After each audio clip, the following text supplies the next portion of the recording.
trong bán mà đang tầm lại đằng tìm xa lụ mày mày phong nè bong anh cũng bật phê hay bong anh cũng bật cả chịu hay bong anh bao tầm một chẳng còn mình xui nhưng bài nó ban đây thao bong mình vô là vây tầng óc vẽ pon cho môi năng cần thia à đấy cứ chia này môi này cả khoa khá rồi bỏ bong bảo sân chỉ bong này chỉ chấm mến bong ai sắc xá phải vô riêng số rư có ai xua nhom bán đau sẵn tệ vị thi nơi không caของมันbài đấy cứ chia caของมันbài sành sao đầy nhom ao tầm lại từ hàng bong ai bắt đầu bị tha tầm lại tiếp rư có khoa tìm bảo xa bongของมันtha chỉ trong bán mình đăng tầm lái mình đăng tìm xa bao sân chỉ bong chỉ trong bàn hỏi hai đây bàn bong mình đăng tầm lái mình đăng tìm xa hỏi bao sân chỉ bong mình đăng cho hai đây bong trong bài từ chỉ trong nhom chỉ nè lúa nhom tayแต่ធ្វើវីដេអូពាក់ព័ន្ធជាមួយនឹងផលិតផលរបស់ខ្ញុំហើយក៏ដូចជាលើកដំកើងទៅលើផលិតផលរបស់ខ្ញុំតែនិយាយអវិជ្ជមានពីផលិតផលរបស់ខ្ញុំទេហើយខ្ញុំចង់បញ្ជាក់ទៅកាន់បងថាបងបើសិនជាបងចង់ធ្វើបងត្រូវតែសិក្សាឲ្យច្បាស់បើបងសិក្សាហើយបងមិនច្បាស់បងឃើញថាហេអត់ចំណេញទេអញអត់ចំទេហើយកុំមកភូតអញអានេះគឺជាការសិក្សារបស់បងព្រោះហេតុអីនៅស្រុកខ្មែរខ្វះទេបងការងារចំកធៀងចំកូនចំមន់ចំទៀនចំបកងចំត្រីចំកែបងចំអីចំទៅខ្ញុំអត់អាចទៅនិយាយបញ្ហា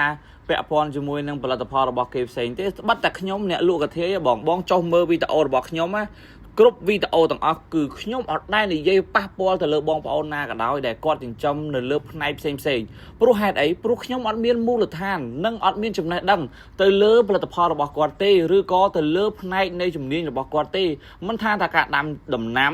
ការចិញ្ចឹមសត្វព្រោះខ្ញុំសិក្សាតែកាធាយខ្ញុំនិយាយតែពីកាធាយទេបងខ្ញុំអត់ទៅនិយាយប៉ះពាល់គេទេបរួមមកវិញខ្ញុំចង់ឲ្យបងកាន់លុយ$25ចូលហាងហើយបងហៅកាធាយ